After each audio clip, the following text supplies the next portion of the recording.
नमस्कार, news one India में आपका स्वागत है। आपके साथ मैं धर्मराज सिंह और शुरुआत करेंगे बड़ी खबर के साथ। नरेंद्र मोदी मंत्रिमंडल से 6 मंत्रियों की छुट्टी हो गई है।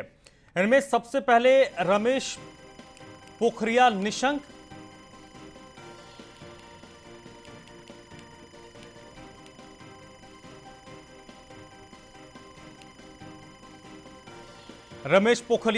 ने इस्तीफा दिया। इसके साथ साथ संतोष गंगवार और देवाश्री चौधरी की भी छुट्टी हो गई है।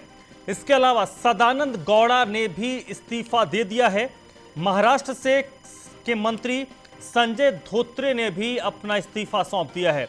राव साहब दानवे ने भी केंद्रीय कैबिनेट से इस्तीफा दे दिया है। तो कुल मिलाकर 6 ऐसे लोग हैं जिन्होंने अपने पद से इस्तीफा दे दिया है। 6 लोगों की केंद्रीय मंत्रिमंडल से छुट्टी हो गई है। इनमें ज्यादातर जो लोग हैं वो 70+ हैं और अलग अलग वजह सबकी बताई जा रही है। महाराष्ट्र से केंद्रीय मंत्री संजय धोत्रे जिन्होंने इस्तीफा दिया है। राव साहब दानवे ने भी केंद्रीय कैबिनेट से इस्तीफा दे दिया। इसके अलावा देवाश्री चौधरी हैं, संतोष गंगवार हैं, रमेश पोखरियाल निशंक हैं, सदानंद गौड़ा हैं। 6 लोग हैं जिन्होंने इस्तीफा दिया है।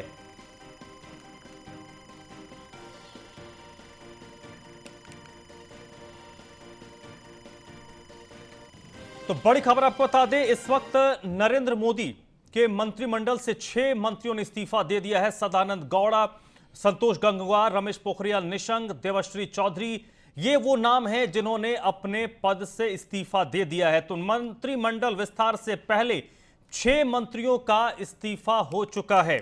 बड़ी खबर इस वक्त की आपको बता दें, नरेंद्र मोदी कैबिनेट में, और सबसे बड़ी बात कि इस मंत्रिमंडल को देखें जिन लोगों ने इस्तीफा दिया है उनमें एक देवाश्री चौधरी को छोड़ दें तो बाकी जितने लोग हैं वो सभी 70+ हैं। रमेश पोखरियाल निशंक की तबीयत लगातार खराब रह रही है, तो इसके पीछे उनके सेहत की वो वजह बताई जा रही है। संतोष गंगवार भी 70+ हैं। थावरचंद गहलोत ने एक दिन पहले इस्तीफा दिया और कल ही उनको कर्नाटक का राज्यपाल बनाया गया। कल 8 राज्यों के राज्यपाल बदले गए, उनमें थावरचंद गहलोत को कर्नाटक का राज्यपाल बनाया गया है। वहीं मंत्रिमंडल विस्तार से जुड़ी बड़ी खबर इस वक्त की, मंत्रिमंडल में कई मंत्रियों का कद बढ़ने वाला है और इसमें जो सबसे पहला नाम आ रहा है वो अनुराग ठाकुर का है। अनुराग ठाकुर इस वक्त वित्त राज्य मंत्री हैं और संभवतः अनुराग ठाकुर के कद को बढ़ाकर उनको कैबिनेट मंत्री बनाया जा सकता है। अनुराग के अलावा किरण रिजिजू, इनके भी कद को बढ़ाया जा सकता है। पूर्व ब्यूरोक्रेट है आरके सिंह के कद को भी बढ़ाया जा सकता है। पुरुषोत्तम रूपाला हैं, इनके भी पोर्टफोलियो में तब्दीली करते हुए इनको हाई प्रोफाइल मंत्रालय दिए जा सकते हैं। आरके सिंह का भी कद बढ़ाया जा सकता है। तो ये वो लोग हैं जिनके कद में इजाफा होगा, जिनके पोर्टफोलियो में इजाफा आपको देखने को मिलेगा। अनुराग ठाकुर की बात करें तो इस वक्त अनुराग ठाकुर वित्त राज्य मंत्री हैं और अनुराग को प्रमोट किया जा सकता है, उनको कैबिनेट में लाया जा सकता है।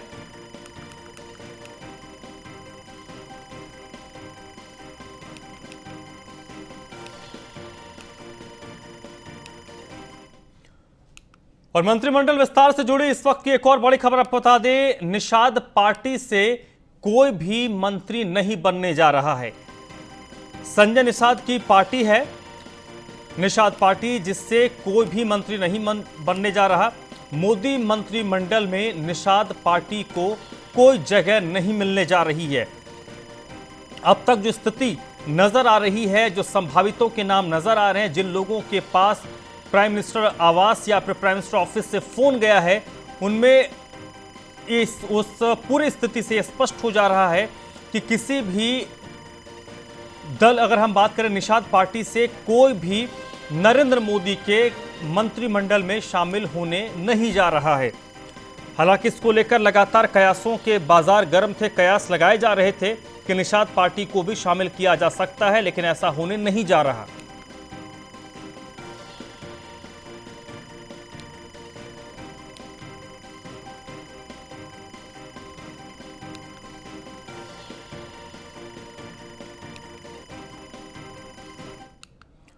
वहीं मोदी मंत्रिमंडल में उत्तर प्रदेश की बात करें तो उत्तर प्रदेश को तरजीह मिलने जा रही है।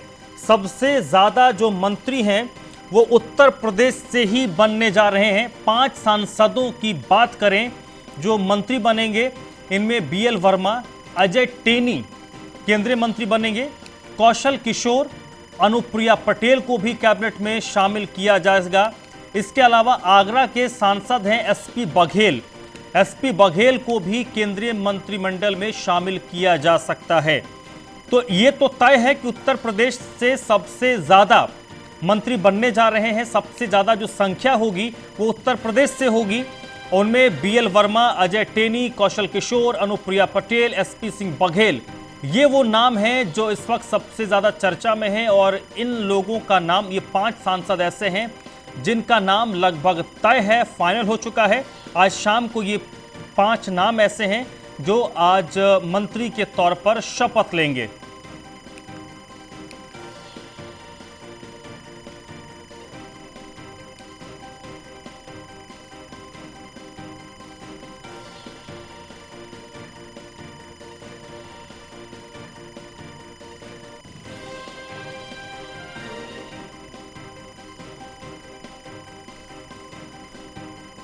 तो उत्तर प्रदेश की बात करें तो केंद्रीय कैबिनेट के विस्तार में उत्तर प्रदेश को सबसे ज्यादा तरजीह मिलने जा रही है। कौशल किशोर, अनुप्रिया पटेल, एसपी सिंह बघेल का मंत्री बनना लगभग तय माना जा रहा है।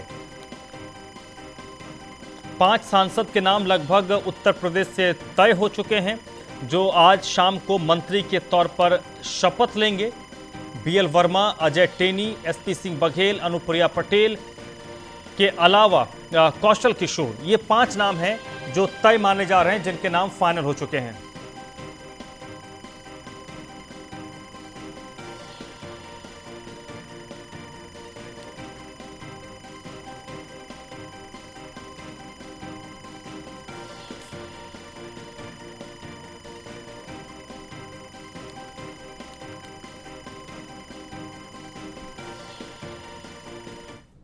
तो आज सुबह से ही प्रधानमंत्री आवास के बाहर हलचल तेज हो गई है। दिल्ली का सियासी पारा गर्म हो गया है और लगातार जो संभावित नाम है वो प्रधानमंत्री से मिलने के लिए पहुंच रहे हैं। तो इस वक्त की स्थिति क्या है, इस पर हमारी ये रिपोर्ट देखिए।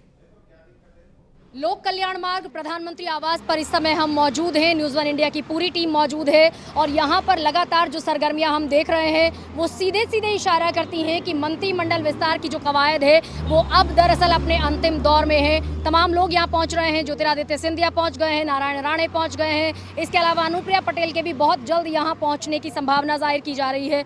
लगातार गाड़ियों का काफिला यहाँ से निकल भी रहा है और बहुत सारे लोग गाड़ियों के काफिले के साथ यहाँ पहुँच भी रहे हैं। फाइनल हो चुके हैं नाम। अमित शाह और नरेंद्र मोदी ने तमाम लोगों का नाम फाइनल कर लिया है। लेकिन बस कयास इस बात पर है क्योंकि अक्सर मोदी सरकार में ये देखा गया है कि जो भी कयास होते हैं उनसे उलट जाकर कोई ना कोई निर्णय होता है। लेकिन इस दफा ये जो मंत्रिमंडल विस्तार हो रहा है, 53 मंत्री अभी कैबिनेट में हैं और मैक्सिमम 81 मंत्री हो सकते हैं। अरविंद जी, बड़ी खबर मैं आपको बता दूं कि निषाद पार्टी का रिएक्शन आया है। निषाद पार्टी जो कि भारतीय जनता पार्टी की सहयोगी है, उत्तर प्रदेश में प्रमुखता से इन लोगों ने मिलकर चुनाव लड़ा था। उसमें डॉक्टर संजय निषाद जो कि इसके राष्ट्रीय अध्यक्ष हैं, उनका कहना है कि मंत्री बनाना तो भारतीय जनता पार्टी जो है उसका निर्णय करेगी। ये अभी जो है ये रिएक्शन आया नहीं, इससे ये लगता है कि अभी पेच है, निषाद पार्टी के लिए अभी पेच है। ये बड़ी खबर है। उसके अलावा मैं गरिमा आपको ये बता दूं कि उसके अलावा अनुप्रिया पटेल जो प्रधानमंत्री और उसके अलावा इसके पहले आपने देखा था कि गृह मंत्री और बाकी लोगों से मिल चुकी हैं। प्रवीण निषाद का नाम लिया जा रहा था लेकिन इस रिएक्शन के आने के बाद अब संशय हो गया है, मुझे लगता है। उसके अलावा आप देखिए अजय मिश्रा टेनी जो कि लखीमपुर खीरी से सांसद है, कहा जा रहा है कि उनके पास टेलीफोन पहुंच गया है। बीएल वर्मा जो सीतापुर से सांसद हैं, ओबीसी हैं, उनके यहाँ टेलीफोन जाने की बात कही जा रही है। रमाशंकर कटेरिया, रवि किशन शुक्ला, शिव प्रताप शुक्ला, सकलदीप राजभर, ब्रिजलाल, वरुण गांधी। निश्चित तौर पर दरअसल ये संदेश देने में मुझे लगता है कि मोदी और अमित शाह दोनों हमेशा से कामयाब होते रहे हैं। कयासों को परे बताते हुए उन्होंने हमेशा ऐसा निर्णय लिया है जो कि उन तमाम संभावनाओं से परे जाता है। तो देखना ये होगा कि ये जो मंत्रिमंडल विस्तार हो रहा है ये 2022 के साथ साथ 2024 को कैसे साधेगा। समय की बहुत महत्ता होती है सियासत में और समय के इसी गणित को साधने में महारत मानी जाती है नरेंद्र मोदी और अमित शाह की। तो कुल मिलाकर बहुत थोड़ा सा इंतजार है। और सर्वार्थ सिद्धि योग का भी जिक्र मैं कर लूं, 5:30 से 6:30 बजे का जो वक्त है सर्वार्थ सिद्धि योग बन रहा है और कहा यह जाता है कि इसमें तमाम काम जो भी आप करते हैं वो सिद्ध होते हैं और उनका आपको प्रतिफल बढ़िया मिलता है। तो यह आज का जो तारीख है, आज का जो समय है, उस पर नजर हमारी न्यूज़ वन इंडिया की पूरी टीम यहाँ लोक कल्याण मार्ग पर बनी हुई है। गरिमा सिंह। कैबिनेट विस्तार पर बीजेपी के सांसद सत्यदेव पचौरी ने क्या कुछ कहा है वो आपको हम सुनवाते हैं। मोदी सरकार के दूसरे कार्यकाल का पहला कैबिनेट विस्तार होने जा रहा है। उसमें कौन चेहरा होगा कौन नहीं अभी ये तो तय नहीं है, लेकिन तमाम कयास लगाए जा रहे हैं। इस बीच कानपुर से सांसद सत्यदेव पचौरी इस वक्त हमारे साथ मौजूद है। सर, मंत्रिमंडल विस्तार में किसे जगह मिलेगी किसे नहीं ये अभी तय नहीं है, लेकिन क्या लगता है मंत्रिमंडल विस्तार खास करके उत्तर प्रदेश की सियासत के लिहाज से 2022 के लिए कितना महत्वपूर्ण होने जा रहा है? देखिए, मोदी मंत्रिमंडल में उत्तर प्रदेश का वैसे तो पर्याप्त प्रतिनिधित्व है और उत्तर प्रदेश में 2022 के चुनाव योगी जी के नेतृत्व पे लड़े जा रहे हैं, जो काम कर रहे हैं, अच्छा काम कर रहे हैं। फिर भी सामाजिक समीकरण की दृष्टि से, उपयोगिता की दृष्टि से जो आवश्यक होगा निर्णय संगठन और प्रधानमंत्री मिलकर करेंगे। Thank you so much. तो बिल्कुल ये थे सत्यदेव पचौरी, जिन्होंने साफ तौर पर कहा कि मंत्री पद मिलेगा या नहीं ये तो पार्टी को तय करना है, लेकिन हम निष्ठावान कार्यकर्ता हैं और 5 दशक से सियासत पर सक्रिय तौर पर कार्यरत हैं और जो भी जिम्मेदारी मिलेगी उसे बखूबी निभाएंगे। वीडियो जर्नलिस्ट लोकेश के साथ Brajesh Srivastava, news one India, Delhi. तो केंद्रीय मंत्रिमंडल में कौन कौन शामिल होगा इसको लेकर तकरीबन परिदृश्य साफ हो गया है, लेकिन आखिरी वक्त तक में भी कुछ बदलाव हो सकते हैं, इसकी संभावना से इनकार नहीं किया जा सकता। मोदी मंत्रिमंडल के विस्तार से जुड़ी जो बड़ी खबर यही है कि उत्तर प्रदेश को इसमें विशेष तौर पर तरजीह मिलने जा रही है। यूपी के 5 सांसद आज शाम को मंत्री के तौर पर शपथ लेंगे। बीएल वर्मा, संजय टेनी, कौशल किशोर, अनुप्रिया पटेल और आगरा के सांसद एसपी सिंह बघेल, ये वो 5 लोग हैं जो आज शाम को आपको मोदी मंत्रिमंडल में शपथ लेते हुए नजर आ सकते हैं। तस्वीर लगभग साफ हो चुकी है। उत्तर प्रदेश को सबसे ज्यादा सीटें इस विस्तार में मिलेंगी।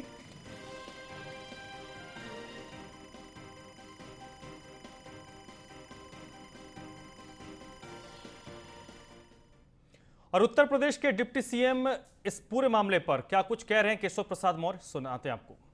देखिए, जो अभी हमारे मंत्रिपरिषद के अंदर उत्तर प्रदेश से या देश से केंद्रीय मंत्रिपरिषद का हिस्सा बनने वाले हैं, माननीय नरेंद्र मोदी जी जैसे विश्व के सबसे लोकप्रिय और शक्तिशाली और अनुभवी नेता के मार्गदर्शन में सरकार का हिस्सा बनने वाले हैं, उन सबको मेरी अग्रिम शुभकामना है। कौन बनने वाले ये मैं नहीं जानता हूँ, कौन बनेंगे वो शाम को आपको पता चलेगा, लेकिन हमारी शुभकामनाएं पूरे उत्तर प्रदेश के 24 करोड़ जनता की ओर से, अपने प्रदेश के जो शामिल होंगे उस मंत्रिपरिषद में उनके लिए भी, और जो दूसरे प्रदेश के लोग भी केंद्रीय मंत्रिपरिषद का हिस्सा होंगे, क्योंकि केंद्र सरकार का कोई भी मंत्री पूरे देश के लिए होता है, उन सब के लिए मेरी ओर से शुभकामनाएं। तो केशव प्रसाद मौर्य को आप सुन रहे थे। केशव प्रसाद मौर्य ने कहा कि मुझे नहीं पता कि कौन मंत्री बनने वाला है, लेकिन तमाम लोगों को उन्होंने शुभकामनाएं दी हैं जो मंत्री बनने वाले हैं। बात उत्तर प्रदेश के बाद उत्तराखंड की अगर करें तो उत्तराखंड से भी इस वक्त अगर बात करें तो 2 नाम चर्चा में चल रहे हैं जो मंत्रिमंडल में शामिल हो सकते हैं। इनमें अजय भट्ट हैं। अजय भट्ट 1 मई 1961 में रानीखेत में इनका जन्म हुआ। अल्मोड़ा कॉलेज से इन्होंने LLB की है। 1985 में भारतीय जनता युवा मोर्चा में ये शामिल हुए। अल्मोड़ा जिले के संगठन मंत्री के तौर पर इन्होंने काम शुरू किया। 1985 में बीजेपी के राज्य कार्यकारिणी के सदस्य बने। उत्तराखंड राज्य निर्माण आंदोलन में इन्होंने महत्वपूर्ण भूमिका निभाई। उत्तरांचल संघर्ष समिति के सदस्य भी अजय भट्ट हैं।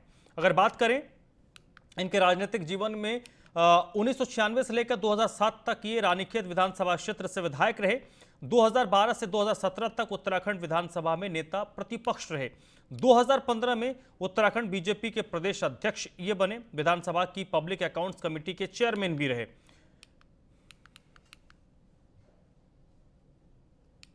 वही अगर तीरथ सिंह रावत की बात करें तो तीरथ सिंह रावत का भी नाम चल रहा है। तीरथ सिंह रावत का जन्म पौड़ी जिले में 9 अप्रैल 1964 को हुआ। उत्तराखंड के मुख्यमंत्री रह चुके हैं। काफी कम इनका वक्त था, तकरीबन 3.5 महीने ये मुख्यमंत्री रहे और पौड़ी गढ़वाल से इस वक्त सांसद हैं। HNB गढ़वाल विश्वविद्यालय से तीरथ सिंह ने ग्रेजुएशन किया है। छात्र संघ का चुनाव इन्होंने लड़ा। 90 के दशक में राम मंदिर आंदोलन से ये जुड़ गए। उत्तराखंड राज्य निर्माण में इन्होंने अहम भूमिका निभाई। अलग राज्य बनने के बाद उत्तराखंड के ये शिक्षा मंत्री बने। और इस वक्त एक और बड़ी खबर आ रही है। केंद्रीय स्वास्थ्य मंत्री डॉक्टर हर्षवर्धन ने भी इस्तीफा दे दिया है। बड़ी खबर, एक के बाद एक कई लोगों से इस्तीफा लिया जा रहा है या कहें लोग इस्तीफा दे रहे हैं।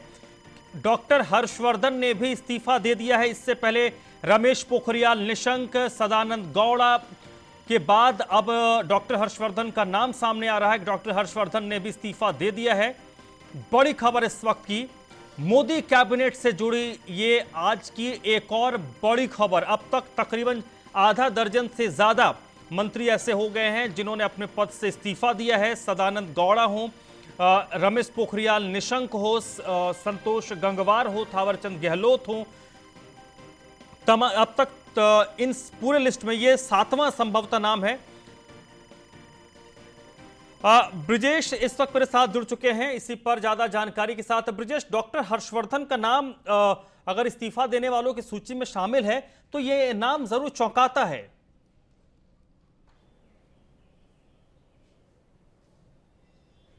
देखिए, सबसे बड़ी बात यह है कि हम पहले से उम्मीद लगा रहे थे कि अभी और कुछ इस्तीफे होंगे। ऐसे में हर्षवर्धन का नाम सबसे ज्यादा सरप्राइज करने वाला हो, लेकिन एक्सपेक्टेड भी है।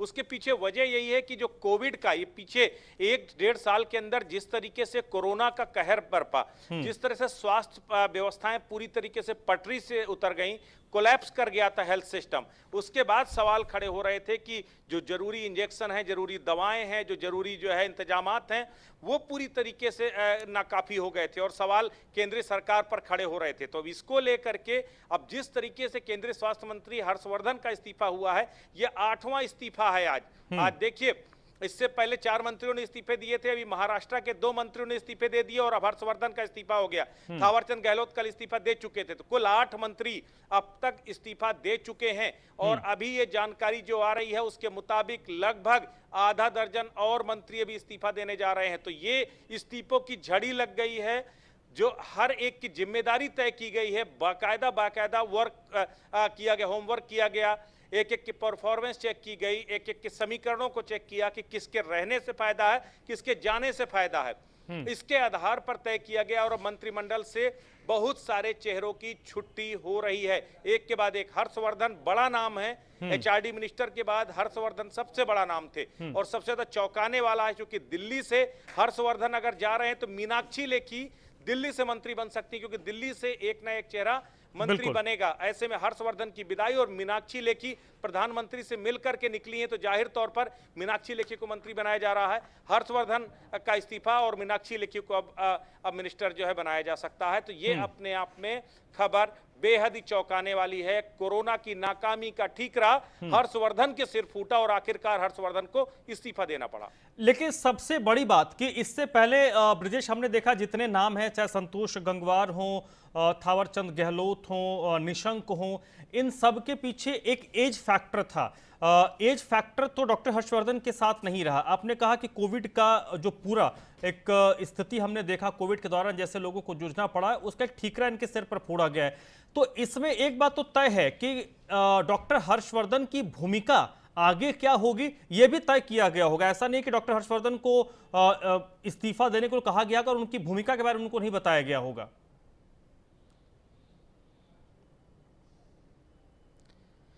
देखिए, सबसे बड़ी बात यह है, हर्षवर्धन को पिछली सरकार में भी उनके मंत्रालय को बदला गया था। पिछले बार भी उनको स्वास्थ्य मंत्री का बनाया गया था, बाद में उनको साइंस एंड टेक्नोलॉजी पर ले आया गया था। इस बार फिर उनके ऊपर जिस तरह से हेल्थ की एक बड़ी जिम्मेदारी दी गई थी और उनसे उम्मीद की गई थी कि हेल्थ सिस्टम पटरी पर रहेगा उनके रहने से, क्योंकि निहायत ही ईमानदार छवि है। डॉक्टर हर्षवर्धन की छवि एक सौम्य, शालीन और ईमानदार नेता के तौर पर है।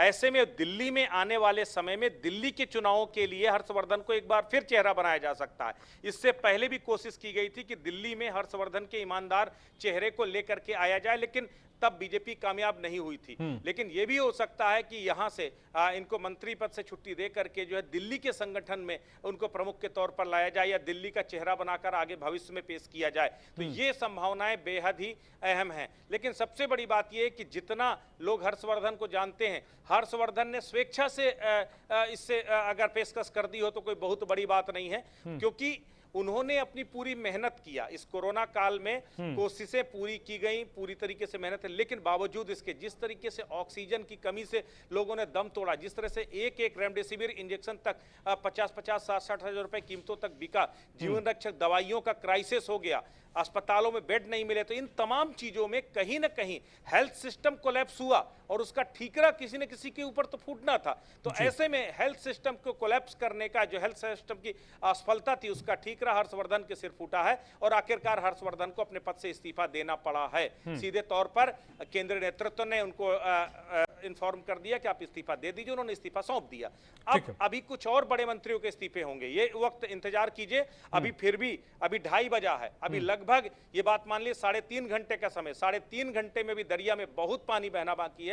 अभी बहुत सारे मंत्रियों के इस्तीफे होंगे और यही वजह माना जा रहा है कि लगभग 46 मंत्री शाम 6 बजे शपथ लेने जा रहे हैं। 46 मंत्री नए और पुराने मिला के शपथ लेंगे, तो वो अपने आप में बेहद अहम होगा। अभी और कौन, अभी कितने विकेट और गिरेंगे, ये देखने वाली बात होगी। एक बात इसमें है जो आप डॉक्टर हर्षवर्धन के इस्तीफे से जो नजर आ रही है कि नरेंद्र मोदी सरकार 2024 को फोकस कर रही है और उसमें विशेष तौर पर कुछ लोग, अगर आपने कहा कि 8 लोगों ने अब तक इस्तीफा दिया, इससे सबसे जो चौंकाने वाला नाम है वो डॉक्टर हर्षवर्धन का है।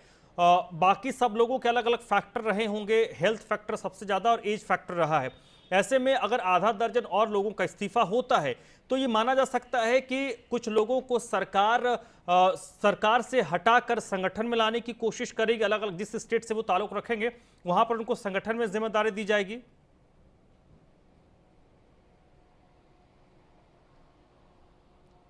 देखिए, जाहिर सी बात है, जो बड़े नेता होते हैं उन्हें कहीं ना कहीं एकोमोडेट किया जाता है। अभी गवर्नर के बहुत सारे पद खाली होंगे, उन्हें गवर्नर बनाया जा सकता है बहुत जगह पर।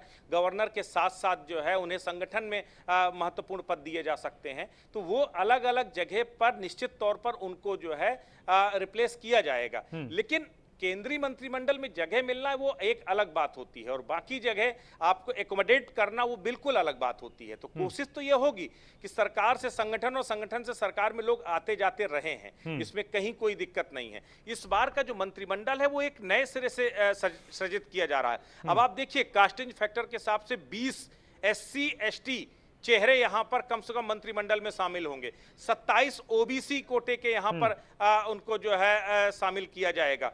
ओवरऑल अगर आप देखिए, इसमें लॉयर्स हैं, इसमें टेक्नोक्रेट्स हैं, इसमें ब्यूरोक्रेट्स हैं, इसमें बड़े बड़े जो है इंजीनियर्स हैं। अगर आप देखिए, साइंस और टेक्नोलॉजी के एक्सपर्ट हैं, एग्रीकल्चर के एक्सपर्ट हैं, इसमें बहुत सारे ऐसे चेहरे अभी आपको चलिए कई सारे चेहरे हैं और कुछ और जो आप ब्रिजेश आपने बताया कि तकरीबन आधा दर्जन के करीब और लोगों का इस्तीफा हो सकता है। आप मेरे साथ बने रहिएगा। तो फिलहाल जो बड़ी खबर इस वक्त यही है कि अब तक वर्तमान मंत्रिमंडल से 8 लोगों ने इस्तीफा दिया है और इसमें सबसे जो लेटेस्ट नाम है और सबसे चौंकाने वाला नाम है वो केंद्रीय स्वास्थ्य मंत्री डॉक्टर हर्षवर्धन का है, जिन्होंने अपने पद से इस्तीफा दिया है।